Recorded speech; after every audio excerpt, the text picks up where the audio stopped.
ఇప్పుడు లీగల్ గా మాట్లాడిన వాళ్ళకి అప్పుడు చెప్తా లా అంటే ఏంటో. ఈ పోలీసోడు దమ్మేంటో చూపిస్తా.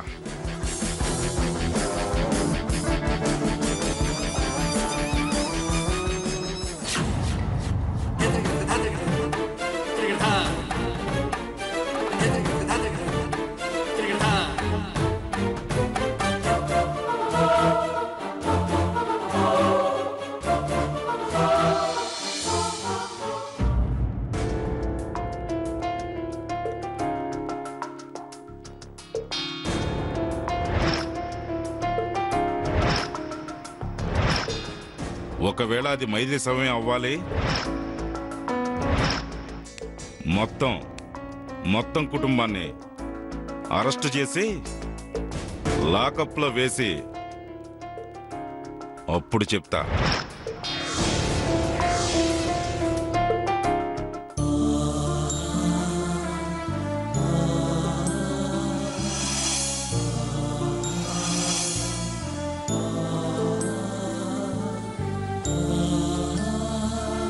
గా మైథిలి విషయంలో ఏదో గోల్మాల్ జరిగినది. ఎవరో కావాలని ఇదంతా చేస్తా ఉండారు. గా మనిషి ఎవరో కనిపెడితే మైథిలి గురించి నిజాలు బయటపడతాయి. అసలు ఆ మైథిలి ఏమైనాదో కూడా బయటపడుతుంది. ఏదో ఒకటి చేయాలి. ఏం చేయాలి?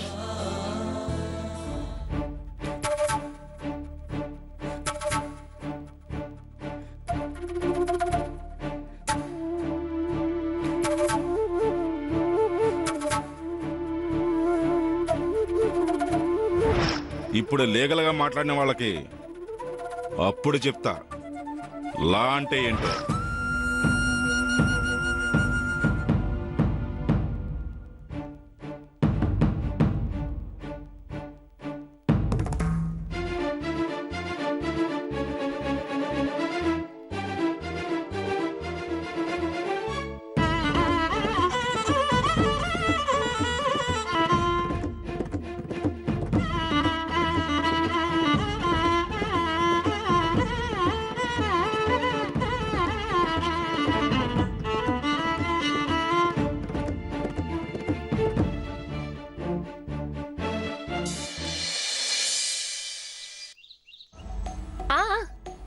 లేదు అనుకున్నాను, కానీ ఇక్కడ ఒక ప్రాబ్లం వచ్చి ఇరుక్కున్నాను. ఎలాగైనా ఆ ప్రాబ్లం నుంచి బయటపడడానికి ట్రై చేస్తున్నాను. నువ్వు నాకు ఒక హెల్ప్ చేస్తావా? నాకు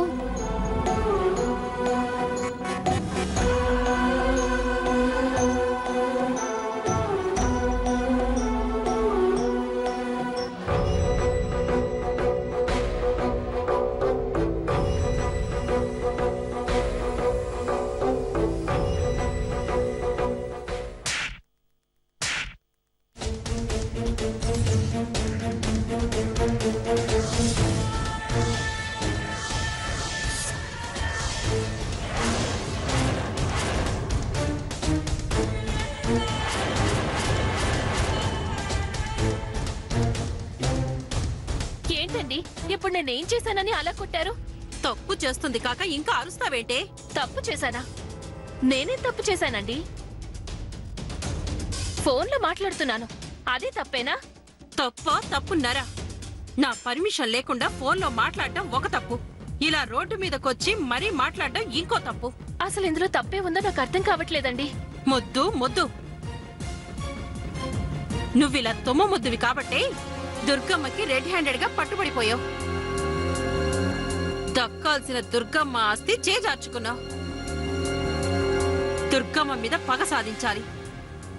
ఆ దుర్గమ్మని నడివీధిలోకి లాగాలి అనుకున్న నా ప్లాన్ అంతా నాశనం చేశావు. అలా జరుగుతుందని నేను మాత్రం కలగన్నానా మేడం? నార్మల్, నీ వల్ల కాలేదు అని నేనే రంగంలోకి దిగి ఆ దుర్గమ్మ అంతు చూడాలి అనుకుంటుంటే ఈ ప్లాన్ కూడా నాశనం చేసేలా ఉన్నావు. అసలు మీ ప్లాన్ ఏంటి? నన్ను మీ ఇంట్లోనే దాచడానికి కారణం ఏంటి? ఆ ప్లాన్ చెప్తేనే జాగ్రత్తగా ఉంటావా? అయితే వినిచావు.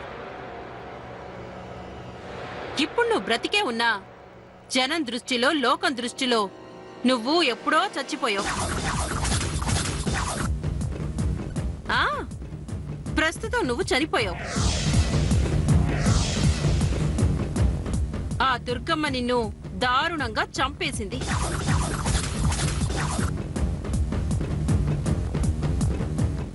ఇదేంటండి? ఇదంతే, నువ్వు చచ్చిపోయావు. దుర్గమ్మ నిన్ను హత్య చేసింది అంటే ఆ తర్వాత ఏమవుతుంది? దుర్గమ్మ గారిని పోలీసులు అరెస్ట్ చేస్తారా? అదే అదే నా మాస్టర్ ప్లాన్. దుర్గమ్మ అరెస్ట్ అవ్వాలి. దుర్గమ్మని దేవతలా కొలిచే ఆ ఊరు మొత్తం దుర్గమ్మని, దుర్గమ్మ కుటుంబాన్ని ఊహించనంతగా తరిమి కొట్టాలి.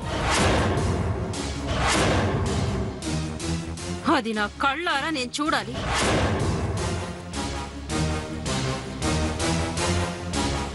ఎందుకా నన్ను మీ ఇంట్లో దాచుంచింది?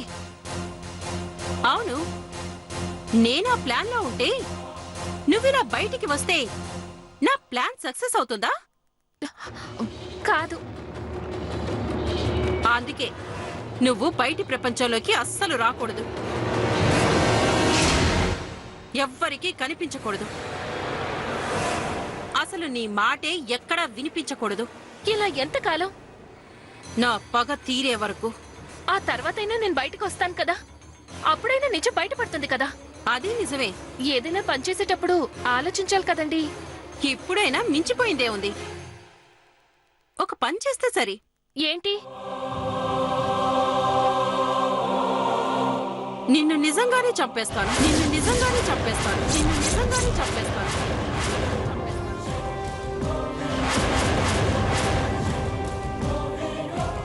నన్ను చంపేస్తారా? మరి నా పగ తీరాలన్నా, దుర్గమ్మ కుటుంబం జైల్లో ఉండాలన్నా, నేను ఏ చీకు చింత లేకుండా బతకాలన్నా నువ్వు చావాలిగా మైథిలి.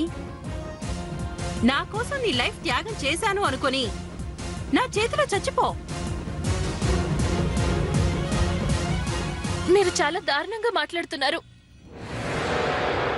నా మాట వినకపోతే నేనంతే. మేడం, ప్లీజ్ నన్ను చంపకండి.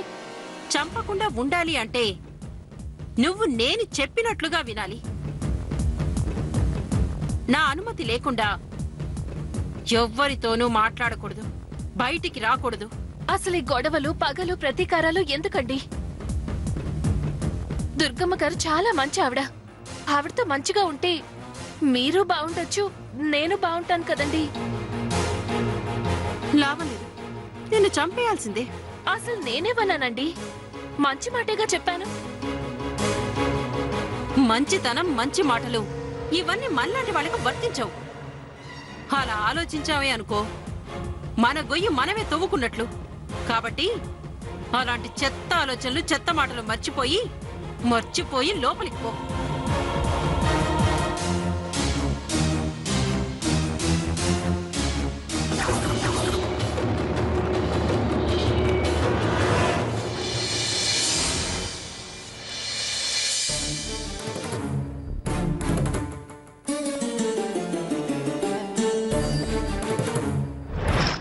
మీ ఊరి తుప్పల దగ్గర ఆడశవం.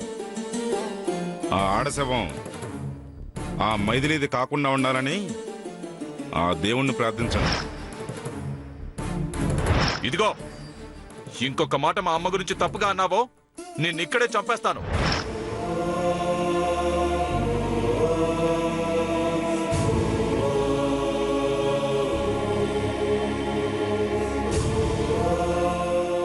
మంగా,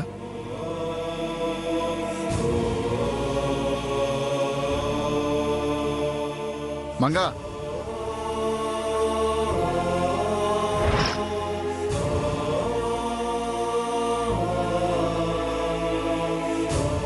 మంగా, ఏంది పిలుస్తా ఉంటే పలకుండా ఉన్నావు?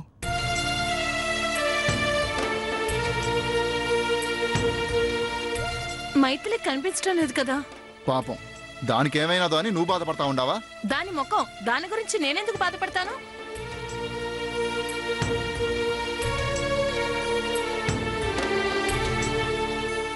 ఆ మైథిలి లాంటిది భూమికే భారం అండి.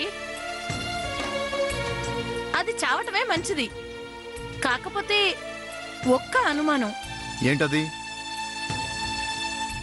మైథిలి చనిపోయిందా లేక బావగారే చంపేసుంటారా అని. చంపేసుంటారా అని. మంగ, ఏందా మాటలు? తెలుగునే మాట్లాడుతున్నావా? అన్నింది ఆ మైథిలిని చంపడం ఏంది? అంటే అది ఆ మైథిలి ఊర్లో అత్తమ్మ పరువు, మన ఇంటి పరువు తీస్తుందని, దానివల్ల అత్తమ్మకి ఇంట్లో ఎవరికి మనశ్శాంతి లేదని ఆ కోపంలో బావగారేమైనా చంపేశారా అని. నోర్మోయ్,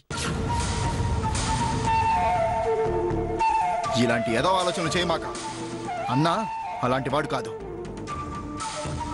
అలా ఎప్పటికీ చేయడు. అది కాదండి. నోర్మోయ్, గంతే.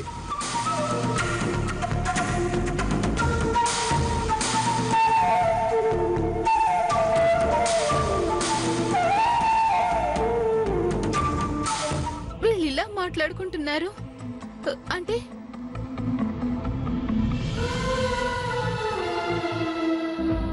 నా భర్త ఆ మైథిలిని చంపేసుంటారా? దేవుడా, ఏంటయ్యా ఇది? కలవక మళ్ళీ మేము కలిస్తే మాకీ పరీక్షలేంటయ్యా?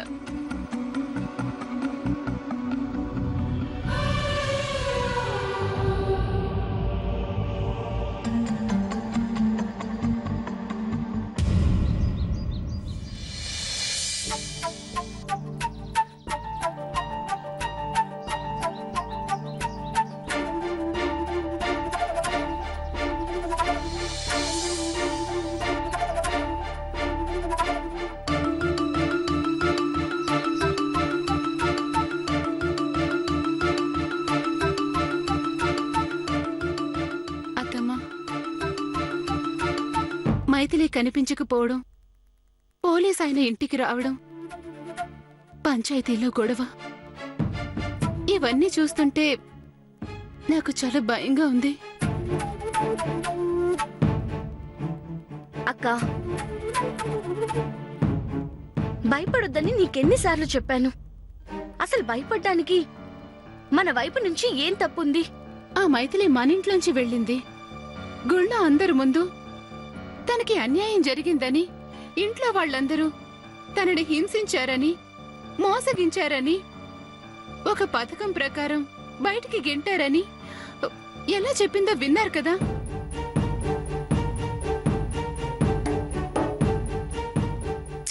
అది చెప్తే మాత్రం ఏంటి?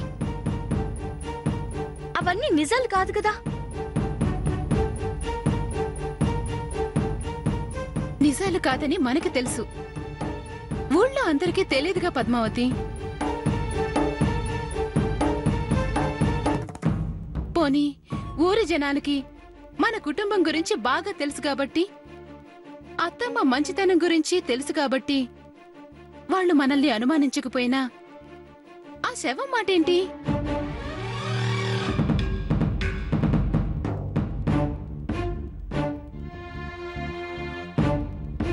అది గాని మైథిలి శవం అని పరీక్షల్లో తేలితే మీ అందరి సంగతి అప్పుడు చెప్తా అని పోలీస్ ఆయన అన్నాడు కదా.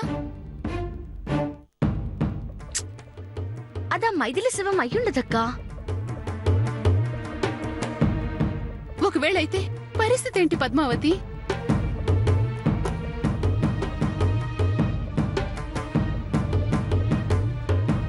సంధ్య, నువ్వు అసలు ఆలోచనలేం పెట్టుకోమాక. ఒకవేళ ఆ శవం మైథిలిదే అయినా దాన్ని మనమేం చేయలే. గసంటప్పుడు గిట్ల భయపడు దేనికి? అది కాదత్తమ్మా, ఒకవేళ మీ అబ్బాయి ఆవేశంలో ఆ మైథిలిని ఏమైనా చేసుంటే? ఏమైనా అంటే?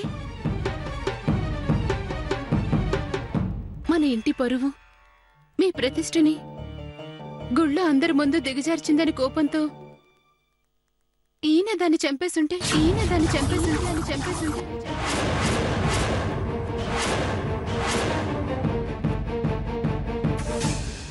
పిచ్చి మాటలు మాట్లాడొద్దు సంధ్య. నా మనవడు అంత కిరాతకుడు కాదు.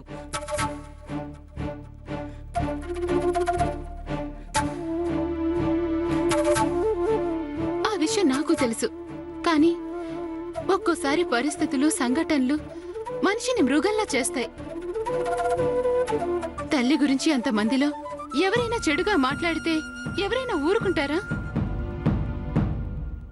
గుళ్ళోనే అంతమంది ముందు ఈయన నిన్ను చంపేస్తాను, నిన్ను చంపడానికి ఒక క్షణం చాలు అని అన్నారు కదా. అంటే చంపేస్తాడా ఏంది? ఏం మాట్లాడుతున్నావు సంధ్య నువ్వు? గట్ల మాట్లాడితే అవతలోళ్ళకి లేని అనుమానం మనమే కల్పించిన వాడమవుతాం.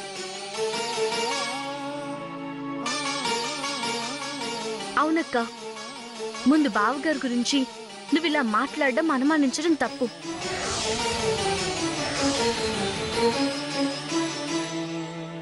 అనవసరమైన అనుమానాలతో నువ్వు ఏడుస్తూ బాధపడి పాపం అత్తమ్మని, బామ్మని, ఇంట్లో అందరినీ బాధ పెడుతున్నావు. అవునే సంధ్య, గా మైసమ్మ తల్లి ఉండగా, గా తల్లి ఆశీస్సులుండగా ఈ ఇంట్లో ఎవరికి ఏ కీడు జరగదు. అవునక్క, అసలు నువ్వు అదే ఎందుకు ఆలోచిస్తున్నావు? ఆలోచించకుండా ఎలా ఉండగలను? నేను బయటకు అంటున్నాను, మీరు బయటికి అండం లేదంతే.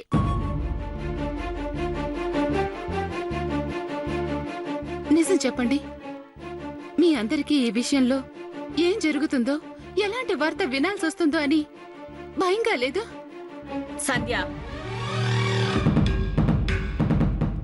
గీ దుర్గం ఉండగా నా బిడ్డలకేం కాదు, నా కోడళ్ళకి ఏం కాదు.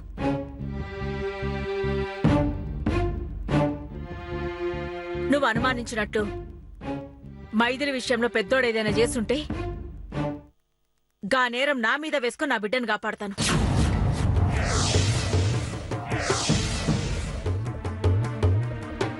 అంతేగాని నీ కాపురానికి ఎట్లాంటి ఇబ్బంది కలిగించను. అయ్యో అత్తమ్మా, ఇవే మాటలు?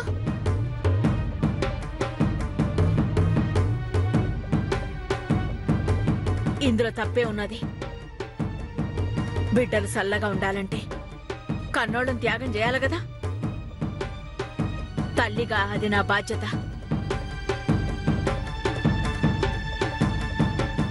అత్తమ్మా, మీ అబ్బాయికి ఏవైనా అవుతుందేమో అనే బాధలో, కంగారులో అలా అన్నాను. కానీ మీరు త్యాగం చేస్తుంటే మేం మాత్రం ఊరుకుంటామా? మీరు లేకపోతే మేం లేం. అంతెందుకు, ఈ ఇల్లే లేదు. అలాంటిది మిమ్మల్ని దూరం చేసుకుంటామా? ఏమండి, ఏమండి, ఎక్కడికి వెళ్ళారండి? మైథిలి వ్యవహారం తేలే వరకు ఇంట్లోంచి ఎవరు బయటకు వెళ్ళొద్దని అత్తమ్మ చెప్పారు కదా.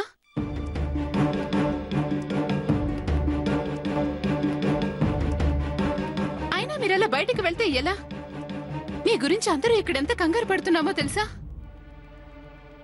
బావగారు, మీరిలా బయట తిరగడం ఏం బాగోలేదు. అక్క మీ గురించి ఆలోచిస్తూ చాలా బాధపడుతుంది. కంగారు పట్టడానికి ఇప్పుడు ఏమైందని? మీ అమ్మని అందరి ముందు గా మైథిలి నోటుకొచ్చినట్టు మాట్లాడిందని, ఆవేశంలో దాన్ని ఏమైనా చేసినావని, దాన్ని చంపేసేవేమోనని సంజయ్ భయపడుతుందిరా. మా అమ్మ అనుమతి లేందే మా అన్నదమ్ములం ఎవరం ఏ పని చేయమని నీకు తెలీదా?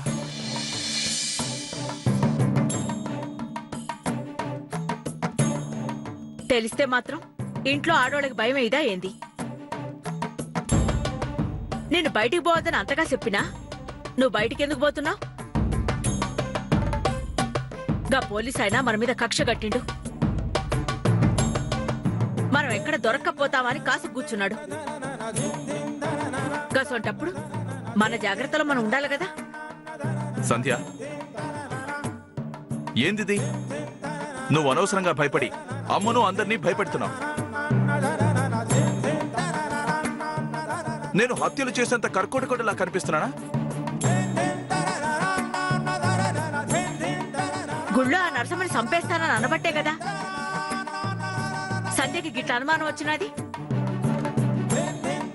అందుకే ఎంత ఆవేశంలో ఉన్నా కోపంలో ఉన్నా మాట జారకూడదు. గట్ల మాట జారితే గిట్లనే ఉంటది. అదలా రెచ్చిపోయి వాగుతుంటే నీ కొడుకులుగా మేము ఎలా ఊరుకుంటామమ్మా?